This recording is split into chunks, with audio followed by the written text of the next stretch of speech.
প্রথমে বিশেষ বিশেষ খবর। ঝাড়খণ্ড বিধানসভা নির্বাচনের প্রথম পর্যায়ে 15টি জেলার 43টি আসনে শান্তিপূর্ণভাবে ভোট গ্রহণ এগিয়ে চলেছে।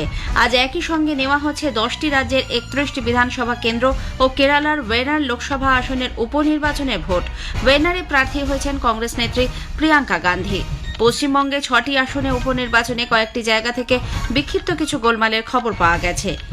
প্রধানমন্ত্রী আজ বিভিন্ন রেল স্টেশনে 18টি জনঔষধি কেন্দ্র জাতির উদ্দেশ্যে উৎসর্গ করেছেন।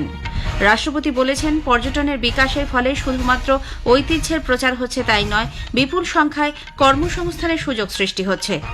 প্রশাসন বিচার ব্যবস্থার দায়িত্ব নিতে পারে না বলে সুপ্রিম কোর্ট অভিমত ব্যক্ত করেছে। 4 ম্যাচে টি-20 সিরিজের তৃতীয় খেলায় ভারত আজ সেঞ্চুরিয়ানে সুপার স্পোর্টস পার্কে দক্ষিণ আফ্রিকার মুখোমুখি হবে। আসছে বিস্তারিত খবরে। ঝাড়খণ্ড বিধানসভা নির্বাচনের প্রথম দফায় 43টি আসনে আজ শান্তিপূর্ণভাবে ভোট গ্রহণ এগিয়ে চলেছে। 15টি জেলা 43টি আসনে আজ ভোট নেওয়া হচ্ছে।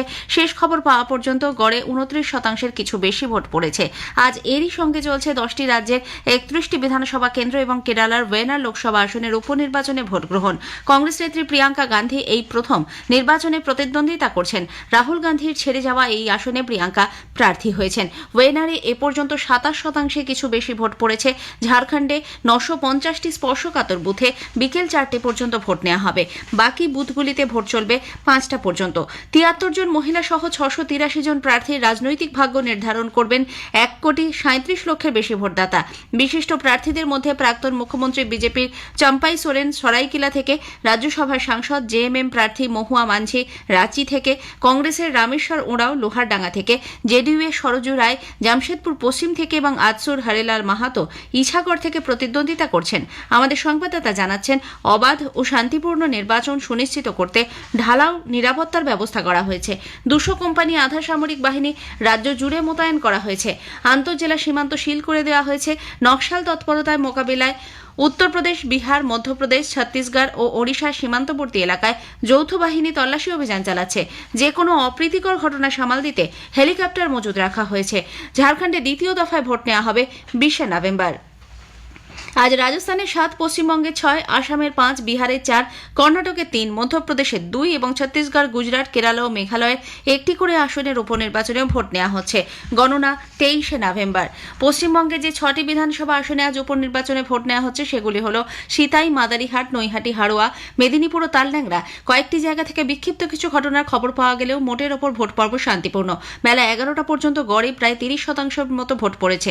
সবচেয়ে বেশি 32% ভোট পড়েছে বাঁকুড়ার তালডাংরায়। ভোট ঘিরে বেশ কিছু অভিযোগপত্র জমা পড়েছে নির্বাচন কমিশনের কাছে।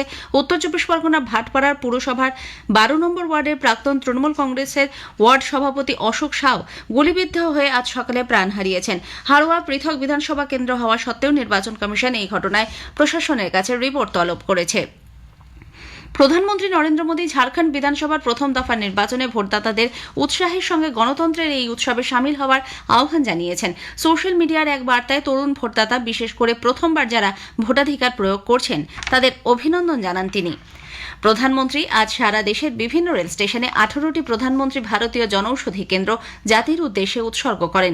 বিহারের দারভাঙ্গা থেকে ভিডিও কনফারেন্সের মাধ্যমে শ্রী মোদী এই জনৌষধি কেন্দ্র সহ একাধিক উন্নয়নমূলক প্রকল্পের উদ্বোধন করেছেন। রেল স্টেশনে যাত্রীদের প্রয়োজনে এইসব কেন্দ্রগুলি থেকে সুলভ মূল্যে সহজেই ওষুধ পাওয়া যাবে। অনুষ্ঠানে প্রধানমন্ত্রী দারভাঙ্গা এইমসের শিলান্যাসও করেন। শ্রী মোদী বলেন, বর্তমান সরকার বিকাশ ভি বিরাসত ভি অর্থাৎ ঐতিহ্যের সঙ্গে উন্নয়নের লক্ষ্যে কাজ চালিয়ে যাচ্ছে। তিনি জানান, মাখানাকে জিআই ট্যাগ দেওয়া হয়েছে। এক জেলা এক উৎপাদন নীতির মাধ্যমে মাখানা বিদেশ পর্যন্ত পৌঁছে যাচ্ছে। বিকশিত ভারতের লক্ষ্যে দেশ দ্রুত এগোচ্ছে বলে প্রধানমন্ত্রী উল্লেখ করেন। এনডিএ সরকার সাধারণ মানুষের সেবার জন্য প্রতিশ্রুতিবদ্ধ। আজ চালু হওয়া জনৌষধি কেন্দ্রের বিষয়ে প্রধানমন্ত্রী জানান, স্বাস্থ্যক্ষেত্রে সরকার 5টি বিষয়ের ওপর নজর রাখছে। हमारा पहला फोकस बीमारी से बचाव पर है। दूसरा फोकस बीमारी की सही तरीके से जांच पर है। तीसरा फोकस है लोगों को मुफ्त और सस्ता इलाज मिले और सस्ती दवाएं मिले। हमारा चौथा फोकस है छोटे शहरों में भी इलाज की बेहतरीन सुविधाएं पहुंचाना, देश में डॉक्टरों की कमी को दूर करना। और हमारा 5वां फोकस है स्वास्थ्य सेवाओं में टेक्नोलॉजी का विस्तार करना। হিন্দি সহ বেশ কিছু আঞ্চলিক ভাষায় ডাক্তারি পড়ার সুবিধা তৈরি হয়েছে বলেও প্রধানমন্ত্রী জানান। हमारी सरकार ने एक और बड़ा निर्णय लिया है। हम हिंदी और दूसरी भारतीय भाषाओं में भी मेडिकल की पढ़ाई का विकल्प दे रहे हैं। मकसद यही है कि गरीब, दलित, पिछड़े, आदिवासी परिवार की संतान भी डॉक्टर बन सके। রাষ্ট্রপতি দ্রৌপদী মুর্মু বলেছেন, পর্যটনের বিকাশের ফলে শুধুমাত্র ঐতিহ্যের প্রচার হচ্ছে তাই নয়, বিপুল সংখ্যায় কর্মসংস্থানের সুযোগ সৃষ্টি হচ্ছে। 3 দিনের দাদরা, নগর হাভেলি ও দমন দিউ সফরে আজ কেন্দ্রশাসিত এলাকার জন্য স্পোর্টস এরিনা, ঝান্ডা চক স্কুল সহ একাধিক উন্নয়নমূলক প্রকল্পের উদ্বোধন ও শিলান্যাস করেন তিনি। ওই এলাকার পর্যটনের বিকাশে সরকারের গৃহীত উদ্যোগের প্রশংসা করেন রাষ্ট্রপতি। বিকশিত ভারতের লক্ষ্য পূরণে গ্রামগুলির বিকাশের প্রয়োজনীয়তার উপর তিনি গুরুত্ব দেন। আদিবাসী জনজাতির উন্নয়নে সরকার প্রতিশ্রুতিবদ্ধ বলেও রাষ্ট্রপতি দৃঢ় প্রত্যয় ব্যক্ত করেছেন। ছত্তিশগড়ে আদিবাসী অধ্যুষিত যশোপুর এলাকায় জনজাতি স্বাভিমান দিবস উপলক্ষে ভগবান বিরসা মুন্ডার জন্মবার্ষিকী স্মরণে মাটিকা বের পদযাত্রা বের করা হয়েছে। কেন্দ্রীয় ক্রীড়া ও যুব কল্যাণ এবং শ্রমমন্ত্রী ড মনসুখ মান্ডভিয়া এতে অংশ নেন। ছত্তিশগড়ের মুখ্যমন্ত্রী ড বিষ্ণুদেব সাই এবং অন্য মন্ত্রীরা এতে সামিল হয়েছেন। পদযাত্রার উদ্বোধনী অনুষ্ঠানে ড মান্ডভিয়া বলেন, বিশেষ করে উপজাতি এলাকার যুবাদের ভগবান বিরসা মুন্ডার জীবন থেকে অনুপ্রেরণা নিয়ে বিকশিত ভারতের ধারণাকে উপলব্ধি করা উচিত। আগামী দিনে তরুণদের জন্য মাই ভারত প্ল্যাটফর্ম এক একক মঞ্চ হয়ে উঠবে বলেও তিনি জানান। এই খবর আপনারা শুনছেন আকাশবাণী থেকে। প্রশাসন বিচার ব্যবস্থার দায়িত্ব নিতে পারে না বলে সুপ্রিম কোর্ট অভিমত ব্যক্ত করেছে। অভিযুক্তদের সম্পত্তি নষ্ট করা প্রসঙ্গে এই রায় দিয়েছে আদালত। বুলডোজার দিয়ে অভিযুক্তদের সম্পত্তি ভেঙে দেওয়া নিয়ে একাধিক আবেদনের প্রসঙ্গে সর্বোচ্চ আদালত আজ জানিয়েছে, বিনা অনুমতিতে কর্তৃপক্ষ এই কাজ করতে পারে না। আইনের শাসন হল গণতান্ত্রিক সরকারের ভিত্তি। প্রশাসনের এই কাজ ক্ষমতার পৃথকীকরণের নীতিকে খর্ব করে। 2 সদস্যের বেঞ্চ সারা ভারতের জন্য বেআইনি সম্পত্তি ধ্বংসের বিষয়ে একটি নির্দেশিকা জারি করেছে। কারণ দর্শানোর আগাম নোটিশ ছাড়া কোনো সম্পত্তি বুলডোজার দিয়ে গুঁড়িয়ে দেওয়া যাবে না বলে শীর্ষ আদালতের বক্তব্য। অভিযুক্তকে তার মত প্রকাশ করার জন্য ব্যক্তিগতভাবে শুনানির সুযোগ দিতে হবে এবং তার রেকর্ড করে রাখতে হবে। নির্দেশিকায় সম্পত্তি ভাঙার প্রক্রিয়াকে রেকর্ড ও সংরক্ষণ করে তা জেলাশাসককে প্রদানের কথাও বলা হয়েছে। মেজর জেনারেল কৌশিক মুখার্জি জম্মু কাশ্মীরের রাজৌরি ও পুঞ্চ জেলার নিয়ন্ত্রণ রেখায় প্রহরারত গুরুত্বপূর্ণ এস অব স্পেড ডিভিশনে জিওসির দায়িত্ব গ্রহণ করেছেন। জেনারেল মুখার্জি মেজর জেনারেল গৌরব ঋষির কাছ থেকে 25 নম্বর পদাতিক বাহিনীর দায়িত্ব নিলেন।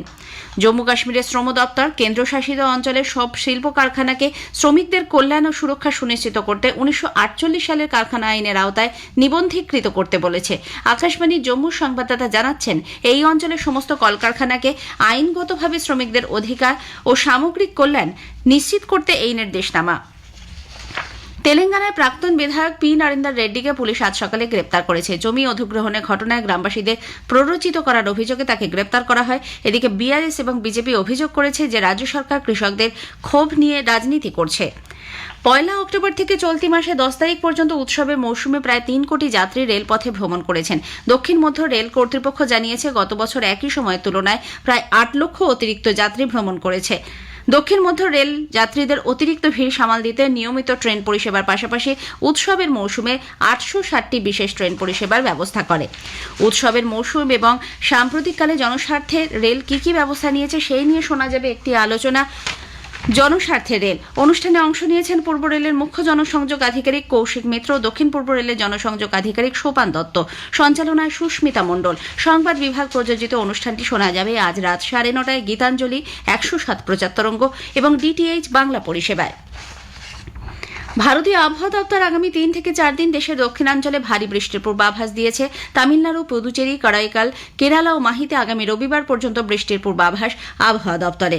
পাঞ্জাবে রাতে ও ভোরের দিকে কিছু অংশ ঘন কুয়াশায় ঢাকা থাকবে। 4 ম্যাচের টি20 সিরিজের তৃতীয় ম্যাচে ভারত আজ সেঞ্চুরিয়ানের সুপার স্পোর্টস পার্কে দক্ষিণ আফ্রিকার মুখোমুখি হবে। ভারতীয় সময় খেলা শুরু হবে রাত 8:30টায়। ইতিমধ্যে দক্ষিণ আফ্রিকা দ্বিতীয় টি20 ম্যাচে ভারতকে 3 উইকেটে হারিয়ে সিরিজের সমতা ফিরিয়েছে। প্রথম ম্যাচে ভারত দক্ষিণ আফ্রিকাকে হারায় 61 রানে। শেষ করার আগে খবরের বিশেষ কিছু অংশ আরও একবার। ঝাড়খণ্ড বিধানসভা নির্বাচনের প্রথম পর্যায়ে 15টি জেলা 43টি আসনে শান্তিপূর্ণভাবে ভোট গ্রহণ এগিয়ে চলেছে। আজ একই সঙ্গে নেওয়া হচ্ছে 10টি রাজ্যের 31টি বিধানসভা কেন্দ্র কেরালার ওয়েনার লোকসভা আসনের উপনির্বাচনের ভোট। বেলা 1টা পর্যন্ত রাজ্যে 6টি আসনের উপনির্বাচনে গড়ে 48% কিছু বেশি ভোট পড়েছে। খবর শেষ হলো।